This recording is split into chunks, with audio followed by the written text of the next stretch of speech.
تبعوا هاد الامثله حتى تلقى الوضعيه ديالك انت، ولا الوضعيه ولا التركيبه ديال الاسره ديالك انت، وغتعرف شحال تشد في الدعم بدايه من الاخر ديال هذا العام 2023 وفي 2024 وفي 2025 وفي 2026. السلام عليكم. الحكومه جات رمات هذا الدعم المباشر اللي غيبدا الاخر ديال شهر 12 الاخر ديال هذا العام هذا، الدعم المباشر للاسر المحتاجه اللي في حاله هشاشه، ولكن خلات الموضوع ضبابي، فالناس دايخين، كل واحد كيقول واش انا غنستافد، واش الاسره ديالي غتستافد، وشحال غادي يجيني ديال الدعم، انا عندي ولد، انا ما عنديش الولاد، انا عندي جوج، انا عندي ثلاثه، انا ارمله، انا عندي ولد معاق، انا عندي المؤشر طالع، انا عندي المؤشر هابط، شكون هو المؤشر اللي غيستافد؟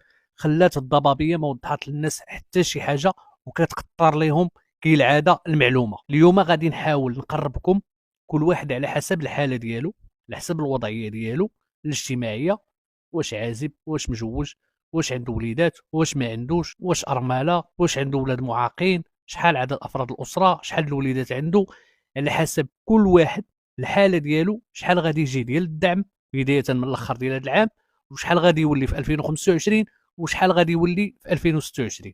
فتبع هذا الفيديو هذا باش تلقى الحاله ديالك انت الاجتماعيه، الوضعيه ديال الاسره ديالك، وتعرف شحال غادي يجيك في الدعم الا كنتي من مستحقي الدعم.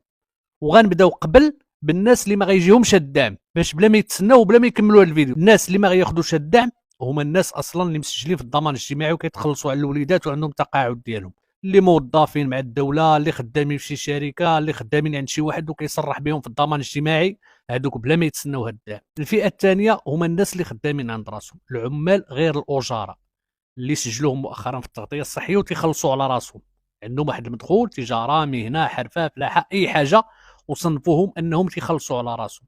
هاد الناس حتى هما بلا ما يتسناو يستافدوا من الدعم، واخا يجيبوا المؤشر هابط، هاد الناس غادي يخلصوا على فلوس الدراري وغادي يخلصوا على التقاعد مستقبلا. الفئه الثالثه اللي ما غتستافدش من هاد الدعم هي الناس اللي غيجيهم المؤشر فوق العتبه اللي غيحددوا واحد العتبه كما داروا ديال التغطيه الصحيه امو التضامن 9.326. الا جبتي قل منها تستافد، جبتي اكثر منها ما غتستافدش. الناس اللي غيجيهم المؤشر فوق العتبه ديال هاد الدعم هذا ما غيستافدوش منه. فإلا كنتي من هاد الفئات هادو راك ما غتستافدش من الدعم بلا ما تصدع راسك. نجيو دابا للحالات، الا كنتي من غير هاد الفئات اللي ذكرت، عندك مؤشر هابط، ما خدام ما ردام، لا عند راسك لا عند جهه اخرى كتصرح بك، على حسب الوضعيه ديال الاسره ديالك شحال غتشد. نبداو بالمثال الاول، راجل ومراه ما عندهم حتى ولاد وجابوا المؤشر هابط، مجوجين، جوج، اسره، ما عندهم حتى شي وليدات، يا اما ولادهم كبروا فاتوا 21 سنه ما يبقاوش محسوبين عليهم، يا اما ما والدينش. بدايه من الاخر ديال هذا العام غيوليو يشدوا 500 درهم وما غتغيرش، غتبقى 500 درهم حتى ل 2026. ندوزو للمثال الثاني، زوجين عندهم ولد واحد، بدايه من الاخر ديال هذا العام 2023 شهر 12 غيشدوا 500 درهم. واخا هو بالنسبه لولد واحد في القانون تيقول لك غير 200 درهم دابا، و250 درهم في 2025 و300 درهم في 2026، ولكن اقل حاجه تعطى هي 500 درهم. اذا الا عندك ولد واحد غتشد 500 درهم وغتبقى 500 درهم في 2025 وغتبقى 500 درهم في 2026. ندوزو للمثال الثاني، هي اسره نيت عندها جوج وليدات، الاخر ديال هذا العام واخا دايرين انه في 2023 و 2024 غيعطيوها 200 درهم للدري، الاخر ديال هذا العام اقل حاجه كتعطى الاسره مستحقه للدعم هي 500 درهم. اذا شهر 12 2023 غيشدوا 500 درهم، 2024 كلها غيشدوا 500 درهم، 2025 غيشدوا 500 درهم، 2026 غتولي 600 درهم لانها تولي 6000 لكل دري. ندوزو للفئه الثالثه، الفئه الثالثه اسره عندها ثلاثه الوليدات، راجل ومرته عندهم ثلاثه الوليدات، الاخر ديال هذا العام 2023 شهر 12 يشدوا 600 درهم لان القانون تيقول 200 درهم لكل دري. 2024 كلها كل شهر، الدعم اللي كنقول لكم راه كل شهر، ماشي كل 6 شهور ولا كل 3 شهور ولا كل عام. هاد المبالغ اللي كنقول لكم راه كل شهر غتعطى. اذا الاخر ديال 2023 شهر 12 غيشدوا 600 درهم اللي عندهم ثلاثه الوليدات، 2024 كلها غيشدوا 600 درهم، 2025 غتولي 750 درهم 15000 ريال لانها تولي 5000 ريال للدري، 2026 غتولي 900 درهم 18000 ريال 6000 ريال لكل دري 2026. هذه اسره عندها ثلاثه الوليدات. ندوزو دابا الاسره زوجين عندهم 4 الوليدات، في 2023 الاخر شهر 12 غيشدوا 200 درهم على كل دري، ثلاثه الاولين 720 ريال على الدري الرابع اللي هي 12000 ريال و700. 2024 كلها غيبقاو يشدوها 12700. 2025 غتولي 5000 ريال لثلاثه الدري الاولين، كل دري فيهم غيولي يشد 5000 ريال في الشهر، اذا غتولي 15000 ريال ثلاثه الدراري الاولين، وغتبقى ديك 700 ريال ولا 720 ريال للدري الرابع، غتولي 15720 2025.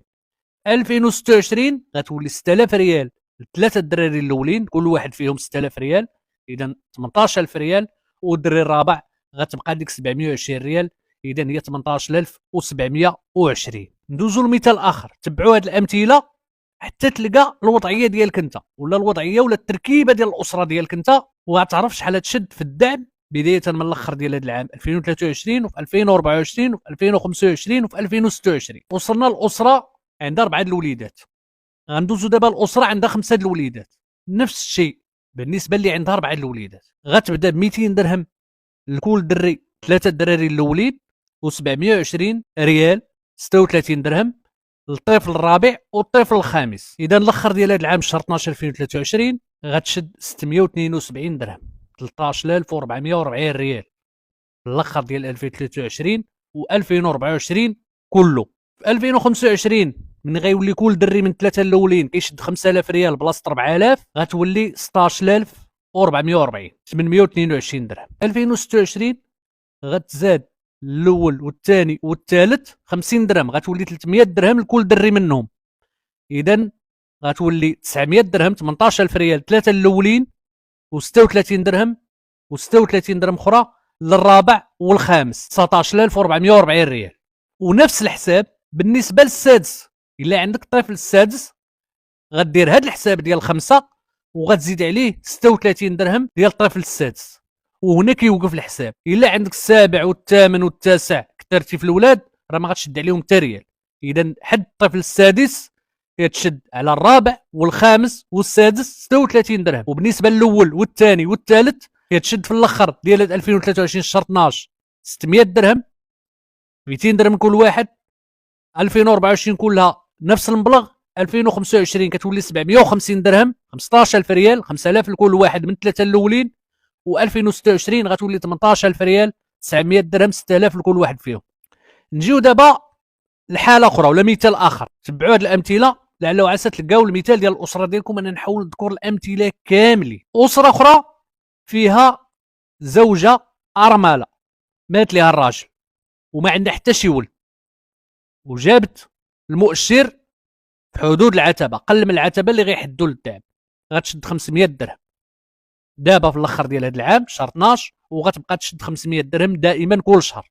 ارمله، اسره اخرى فيها ارمله وعندها ولد واحد، هاد الارمله اللي عندها ولد واحد كما قلت مستحقه للدعم، جابت قل من العتبه في المؤشر ديال السجل الاجتماعي الموحد، غتشد 500 درهم نيت على داك الولد اللي عندها، وغتبقى تشد 500 درهم 2024 كامله، وغتبقى تشد 500 درهم حتى في 2025 و 2026، وغتبقى تشدها ديما كدعم ما حدا مستحقه، وكتجيب المؤشر في حدود العتبه. عندها جوج وليدات، ارمله عندها جوج وليدات، اسره اخرى ارمله عندها جوج وليدات، هنا كيتغير الحساب لان الارمله عطيناها 7000 ريال الاخر ديال هذا العام 2024 كامله على الولد، اذا الا عندها جوج وليدات غتشد 14000 ريال الاخر ديال هذا العام 2024 كامله، وغتشد 15000 ريال 7500 على كل دري من دوك جوج وليدات في 2025 كامله، وغتولي 8000 ريال في 2026 على كل دري، اذا 16000 ريال على دوك جوج وليدات. في 2025 غتولي 22500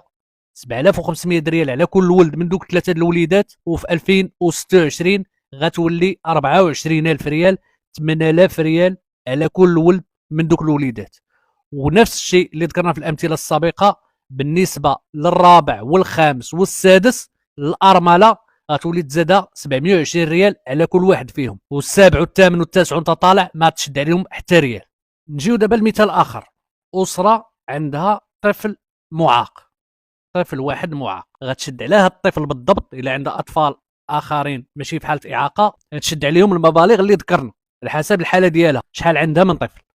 اما الا عندها طفل معاق فهاد الطفل المعاق ما كيشدش 200 درهم في الاخر ديال 2023 و2024 كامله، عاد تولي 5000 في 2025 وتولي 6000 في 2026. لا، بدايه من الاخر ديال هذا العام الطفل المعاق تاخذ عليه الاسره ديالو الام ولا الاب 300 درهم، و2024 كامله وغتولي 400 درهم في 2026. عندنا جوج اطفال معاقين لا قدر الله نفس الحساب، 300 درهم في الاخر ديال هذا العام لكل واحد فيهم، و400 درهم لكل واحد فيهم بدايه من 2026. وتكلمنا على اسره ما عندهاش وليدات، سواء راجل بوحدو كبر ولا راجل بوحدو واخا مازال صغير ما مزوجش، ولا مرا بوحدها ما مزوجاش، ولا مرا بوحدها وكبرات وما عندهاش وليدات ولا ولادها كبروا، ولا ولاد داك الراجل اللي كبير في السن كبروا. فحتى شخص واحد كيتعتبر في برامج الدعم، كيتعتبر في السجل الاجتماعي الموحد اسره ولو يكون بوحدو. الشرط الوحيد هو يجيب قل من العتبه اللي غيحددوا ديال هذا الدعم. اذا هذا الشخص هذا سواء كان راجل ولا مراه، ولا كان اسره فيها راجل ومراه كبار في السن ولا حتى صغار وما مزوجينش وفي حاله هشاشه كيستحقوا الدعم، جابوا المؤشر قل من العتبه، غيشدوا 500 درهم كما قلت الاخر ديال هذا العام في 2023 شهر 12، وغيبقاو يشدوا 500 درهم كل شهر. وكنعاود نذكر الشرط الوحيد الاخوان انك تستافد، راه قلتها في البدايه الفيديو، انك تكون من الفئات المستهدفه اللي كتستحق الدعم حسب تقييم ديال الحكومه، حسب المؤشر اللي كتجي في السجل الاجتماعي الموحد. اخر حاجه اللي غنذكر بها يمكن قلناها قبل هي الزروره الطفل الاول اول واحد، ماشي انت دابا عندك 3 الاولاد وغتزيد الرابع ملي غتولد المراه عندك، ولا هاد المراه ملي غتولد غيعطيوها 2000 درهم. لا، اول طفل غيتزاد عندك 2000 درهم، ثاني طفل 1000 درهم. ولكن ردوا البال، هاد المراه اللي حامله راه خصها تكون متبعه الحمل ديالها عند الطبيب وداقه الجلبات ديالها كاملين. نتمنى نكون وصلت لكم جميع الحالات وشحال غتشد ديال الدعم. اللي ما ذكرتش الحاله ديالو هنا ولا عنده شي حاله اخرى ولا شي وضعيه اخرى للاسره ديالو ولا ليه كشخص، يحط لي في التعليقات وانا غنحاول نجاوب عليهم. تحيه لكم، الله يعاونكم.